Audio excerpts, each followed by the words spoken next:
किसान दोस्तों नमस्कार, मैं सतीश STR खेती में एक बार फिर से स्वागत करता हूं। किसान दोस्तों आज हम गेहूं की अवस्था जब 20 से 80 दिन की होती है, इस समय की बात करेंगे कि इस समय हमको कौन कौन से कार्य करने हैं, किस समय करने हैं, जिससे आपकी गेहूं की पैदावार जो है 15 से 20% तक आसानी से बढ़ जाएगी। आपको अतिरिक्त कोई खर्चा करने की भी आवश्यकता नहीं है।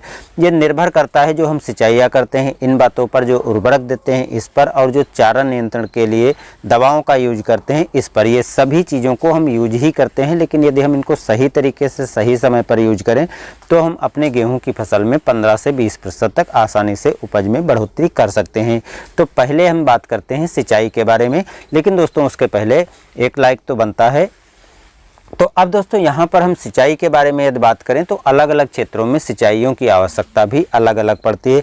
बहुत से किसान भाई 5 सिंचाइयाँ तक करते हैं, तो कुछ किसान भाई 3 सिंचाइयों से ही गेहूं की अच्छी पैदावार ले लेते हैं। ये काफ़ी निर्भर करता है मिट्टी की और आपके वातावरण यानी आपके क्षेत्र के अनुसार आपकी मिट्टी कैसी है, उस प्रकार से ये काफ़ी निर्भर करता है। और सिंचित क्षेत्र में आप रहते हैं या असिंचित क्षेत्र में रहते हैं, तो ये सब निर्भर करता है इन चीज़ों पे। लेकिन यदि हम 5 सिंचाइयाँ करते हैं या 3 सिंचाइयाँ करते हैं, यदि हम इनको सही समय पर करें तो हमको उपज बढ़ाने में एक भूमिका जो सिंचाई की होती है, अहम भूमिका होती है, वो हम अच्छे ढंग से निभा पाएंगे। तो यदि किसान भाइयों आप 5 सिंचाइयाँ करते हैं तो आपको जो पहली सिंचाई करना है वो ध्यान रखना है कि जब आप इस प्रकार से देखें कि मिट्टी थोड़ी आप ऊपर से खोद लीजिए खेत की और दबा कर देखें, यदि वो ढेला बन रहा है यानी लड्डू की तरह बन रहा है तो आपको थोड़ा रुक जाना है। लेकिन ये लड्डू की तरह नहीं बन रहा है, मिट्टी फूट रही है, तो आपको इस समय सिंचाई कर देना चाहिए। सामान्य रूप से जो 5 सिंचाइयाँ करते हैं वो किसान भाई 22 से 25 दिन पर पहली सिंचाई कर दें, या उसके पहले ही यदि आपको खेत में ऐसी स्थिति दिखाई पड़ती है तो उसके पहले भी आप सिंचाई कर सकते हैं। 3 सिंचाई करने वाले किसान भाइयों को जो है यही सिंचाई 30 से 35 दिन पर करनी है। लेकिन यदि आपके खेत की स्थिति जो हमने बताया है इस कंडीशन की हो गई तो आप पहली सिंचाई जल्दी कर दें, लेकिन दूसरी सिंचाई आपको आगे हम बताएंगे कब करनी है।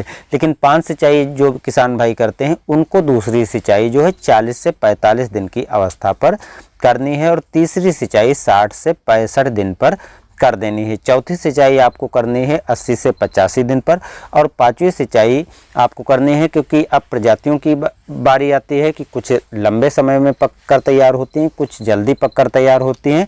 तो यदि आप का एक मिनिमम यानी मीडियम समय में पककर तैयार होने वाली 135 से 40 दिन पर जो फसल तैयार होती है गेहूं की, उसमें आप 100 से 120 दिन पर कर दें। लेकिन यदि आपकी थोड़ा लंबे समय की पकने वाली अवधि की गेहूं है तो आप थोड़ा ये काम लेट कर सकते हैं।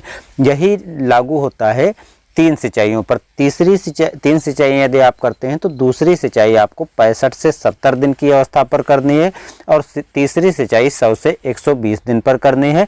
लेकिन लंबी अवधि के यदि आपका गेहूं है तो आप ये सिंचाई थोड़ा बढ़ा सकते हैं।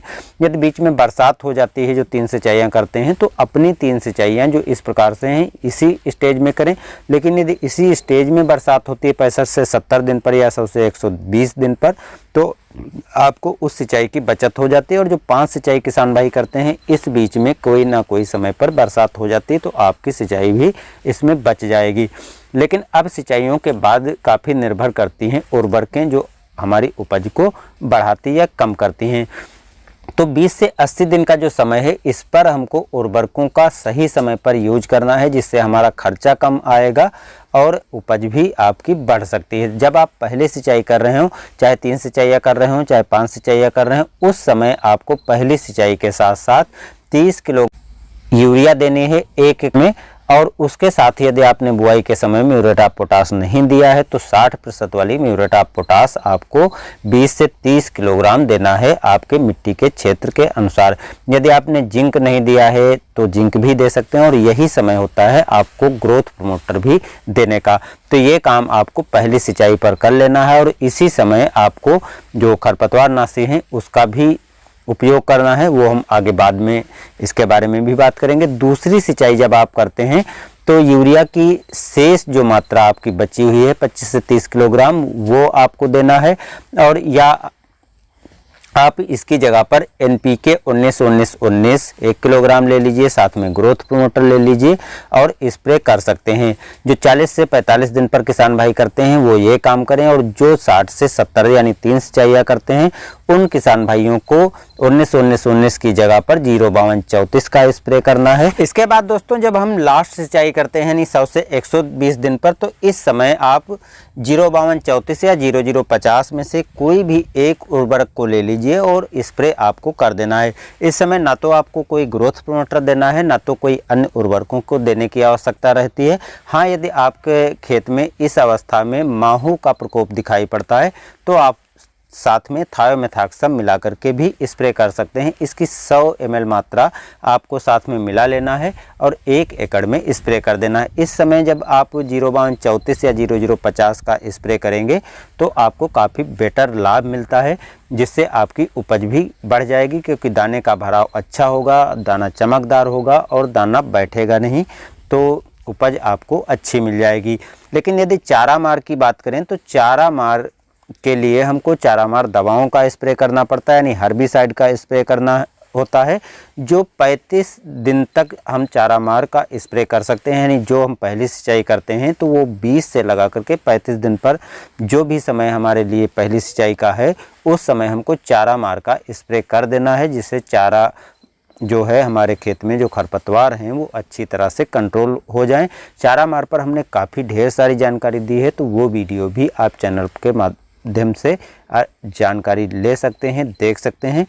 उम्मीद करता हूं इस जानकारी से आपको लाभ जरूर मिलेगा। ऐसी जानकारी के साथ हमारे साथ बने रहिए। धन्यवाद।